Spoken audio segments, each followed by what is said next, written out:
Today I'm on the way to Basra from Chabayish, and I had to get picked up from my hotel room hitchhiking, and Subai is thankfully taking me to Basra. So shukran, Subai. Shukran. So I'm not hitchhiking the whole way. Subai took me to the nearest town over, where I'm now in a shared taxi. Assalamu alaikum. عليكم السلام ورحمة الله وبركاته. وسلم عليه من حد عليه ما راح ينشره هذا بالله. السلام عليكم ورحمة الله وبركاته. How are you, Mr. Gray? I'm good. Yeah. Could you tell me about your traveling in Iraq? Yeah, so I've travelled from the north in Erbil to Mosul. That's good. Then to Baghdad. Yeah. Babylon, Najaf. The Arab marshlands, and now we're going to Basra. Inshallah. Inshallah. God willing. Inshallah. Shukran. Inshallah. Shukran. Shukran for paying for me. Finally, we've arrived in Basra city. I'm in the hotel now, and it's Friday. I'm here until Monday morning when I go to Kuwait. So we've got the next 3 days to explore all of Basra, and today and tomorrow are the weekend, because in the Islamic world, the weekend is Friday and Saturday, not Saturday and Sunday, so everywhere should probably be quite busy. Not sure whether I'm in a good area in the city or not. I told my taxi driver to bring me to a hotel that's around 30,000 a night and is close to everything that you could do as a tourist, and he brought me to the hotel that I'm at now. But like, the area around the hotel seems very like industrial, like there's a lot of buildings getting built and not many shops in a like big main like road. But across the road from my place is a falafel shop, so that's good, and my hotel's only a 10-minute walk away from the river, so again, maybe it's not too bad. So right now we're just going to take a walk down to that river and see if there's anything to do there. I don't know if you can see over there, but that's like a red car boat, maybe like the McQueen. I don't know, my eyesight's terrible. But is this not like the weirdest bridge you've ever seen? Like, it's just so square. What's the point in these towers like being so big like that? Unless that's a lift and it lifts the bridge up so boats can come in and out, because there's a big boat there. So that must be like a bridge that gets raised. That's quite cool. So I've just been stopped by a man in plain clothes, claiming to be a police officer, and asked me for my passport and that. I don't have it on me anyway, it's at the hotel. But straight away I knew that it was going to be a scam. I seen Mike O'Kay's video here in Iraq, and the same thing happened to him. So I asked for his ID, and he showed me just what was probably like a ID card, not police.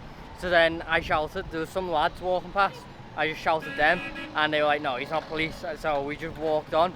But if you're ever in Iraq, be careful for that scam. There's actually a ferry here. I don't know if it's open, it looks open, there's people there. And the wheel is spinning, so we'll see about going on the wheel in a minute and see if we can get a view out into the river and across the city. No, I didn't expect to be at a fairground today, and it's not even that busy either for a Friday. I expected to be busier on a weekend, but we're gonna get the tickets now to go up in the Ferris wheel.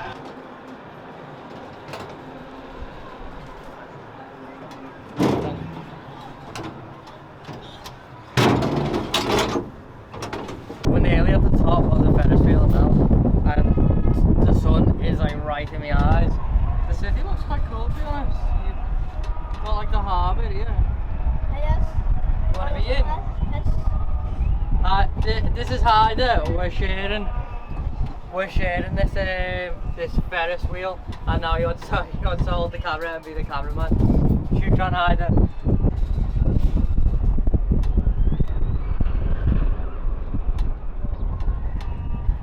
Oh, there's a shipwreck over there.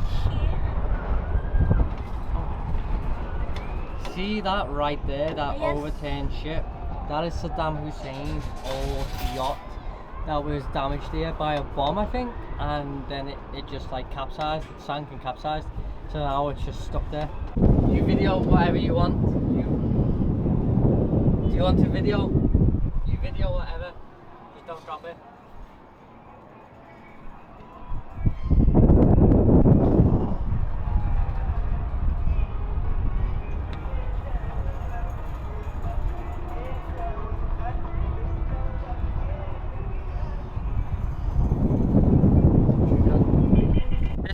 flimsiest Ferris wheel I've ever been in. Every time I stand up, the floor, the metal floor, like bends a little bit and makes it noise, and it is not filling me with confidence at all. Sitting here in Happyland along this lovely harbour with the sunset in the background, it's hard to believe that Basra has been so war-torn over the years.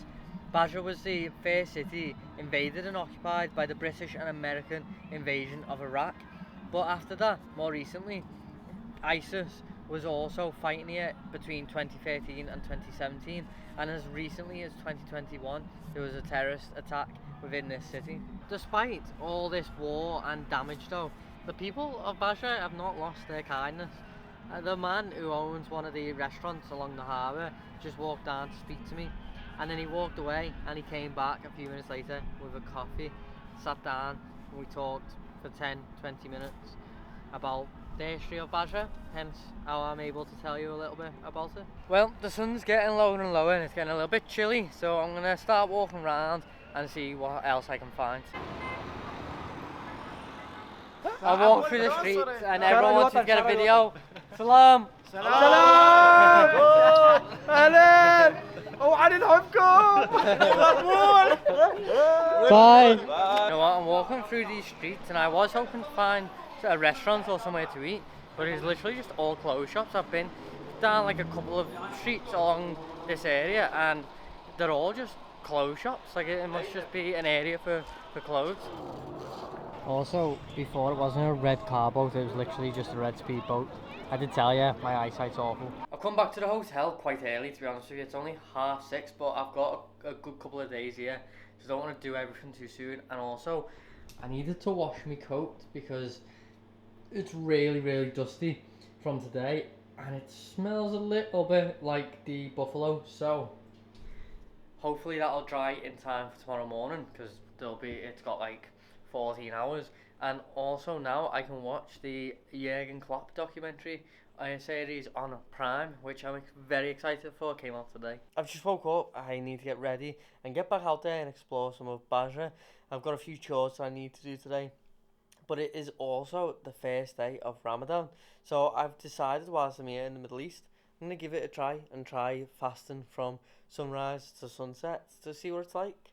But I will, however, still be drinking water because I do only have one kidney and I don't want to put myself in any unnecessary danger. So I'll still be drinking water, but I'm going to fast food for the next couple of days just to kind of see what it's like. It's like 2 o'clock now, so I thought I'd give you a little update on how Ramadan's going, how the fasting is going, and I'm not hungry yet. I have had a bottle of water, so obviously that helps, but I am a bit bored. I kind of want to go to a restaurant to eat just because I'm bored, and sometimes when you're bored you like to eat.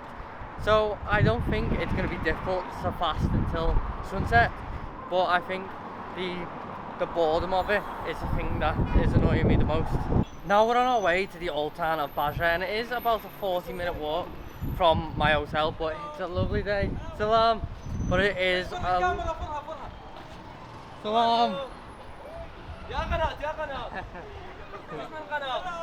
No Arabic, no Arabic. Instagram. Explorer life. But it is a lovely day here in Basra. It's maybe about 18-20 degrees. So I'm gonna enjoy this walk because it's been cold most of like the time I've been in Iraq. I'm in the old town area now. It took me ages to find it, like well over an hour. And look at this river behind me. Look how polluted it is. It's quite sad really. There's so much rubbish in there and it doesn't smell great either, to be honest with you. Basra's old city is one of the most historical points here in Basra, and it's currently a site for UNESCO and the EU to redevelop the area and refurbish the damaged buildings that exist here. But Basra was actually founded in the 7th century as a military checkpoint here along the river where the Euphrates and Tigris rivers meet and make one river to the sea. But this quickly grew into its own city, which in the 8th and 9th century was a big cultural hub here in southern Iraq. But then over the next 1,000 years or so, wars would destabilise the region and the city wouldn't really be as important as it once was. Fast forward to modern day Iraq though, and it is Iraq's 3rd largest city and its biggest port city. Anyway, I'm gonna head back towards the hotel because it's 5 o'clock now and fast ends at 6. And we've got maybe a 45-minute walk to get there, so by the time I get there and find a restaurant, it'll be time to break the fast. Traditionally, iftar, which is the fast breaking meal, is dates and water, but I don't really like dried fruit. So I've got some Biscoff cream biscuits, which I've never actually had before. I've had Biscoff biscuits and I've had Biscoff like spread, but I've never had them together. So I'm going to break it with that and water. These cost me £1.50, by the way. I could have got Oreos 50p, but I decided to pay the extra and try these. They're good. Probably should have just got Oreos though. Anyway, let's go and get some proper food. So for tea, I've got myself a falafel pita, as you'd expect. But I've also got some potato samosas. I've not had these yet, so I'm going to try them.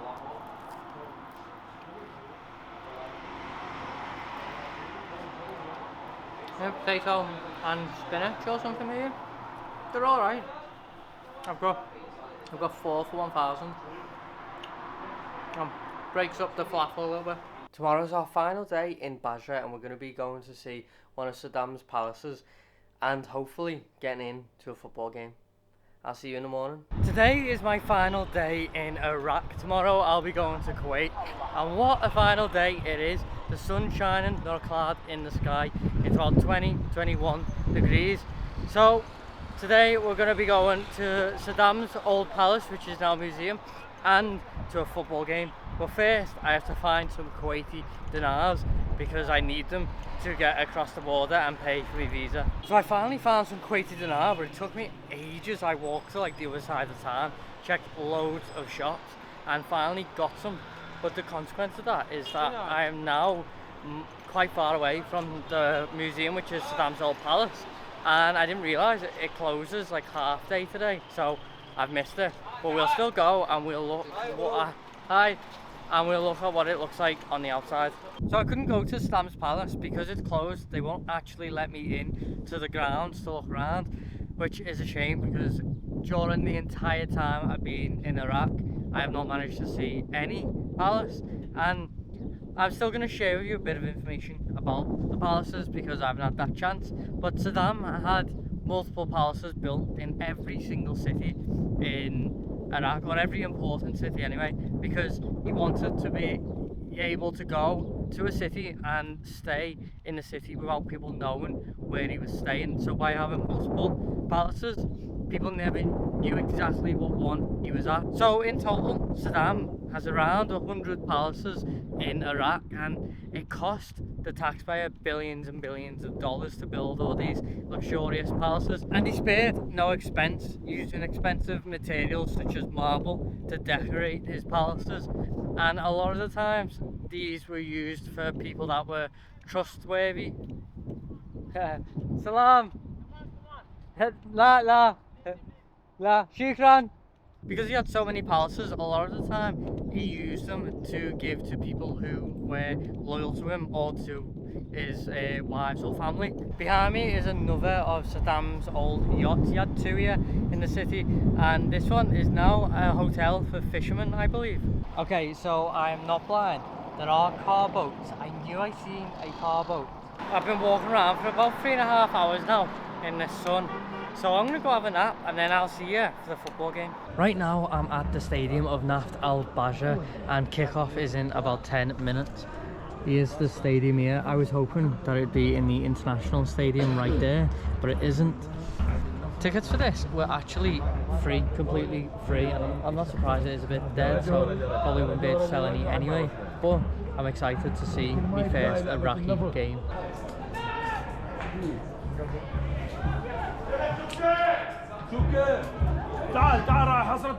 So the game's kicked off and Naft Al-Basra are in red and they're playing Karbala, which are in white.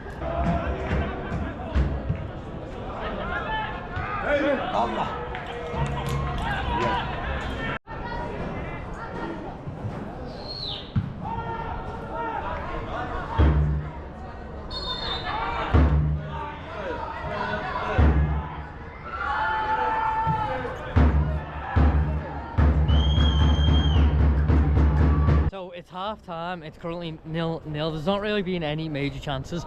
I'm walking to the other side of the stadium where I started originally, because I was sitting with an ex-pro who used to play for Basra, an ex-goalkeeper. So I'm going back to the family that I met. The ex-pro said that if Basra win, he'll take me into the changing rooms with the players to meet them after the game. So let's hope they win, because that'll be quite crazy.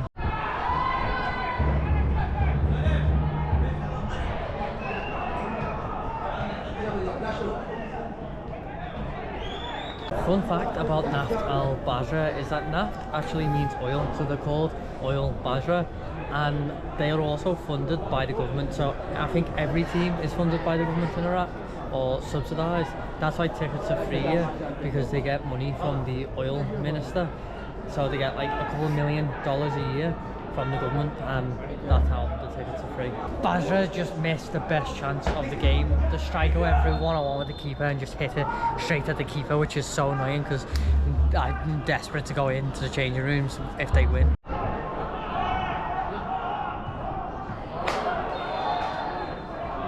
Time's running out here for Basra to score. There's only maybe 10 minutes with added time, and it just doesn't look like they're going to score, so I don't think I'm going to be going into the changing rooms.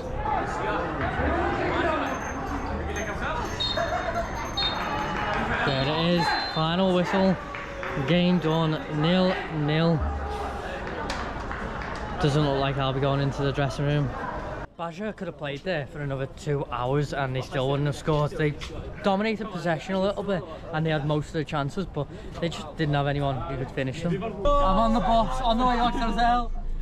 Basra, El Basra!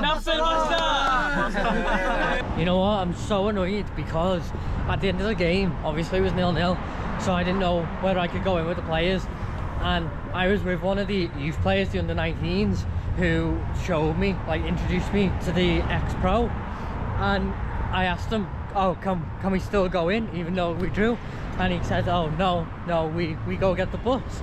Like you just seen, we were on the bus then.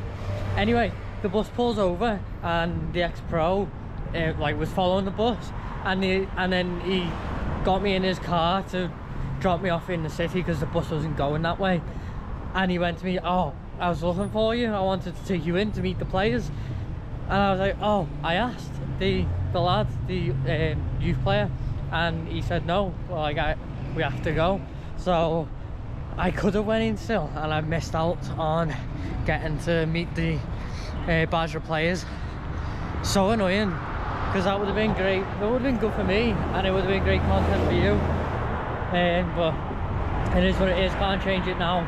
Remember, if I'm ever in Basra again, I'm sure I'll be able to just go back to the game and meet up with him again. He gave me his number and he added me on Instagram, so anytime I'm back in Basra, I'm sure I can go meet the players. He also said there's another team in Basra which is much more popular, called Al-Minaa, I think, and they sell out that stadium, and he invited me to go watch that with him, but that's in like a week and I won't be here. After that unfortunate mess of missing out on meeting the players, it is time to end this video. Tomorrow I'm headed to Kuwait, and that is the next time you'll see me. So as always, make sure you smash that like button, subscribe if you're not already, comment below what your favourite part of the video was, and as always, keep exploring.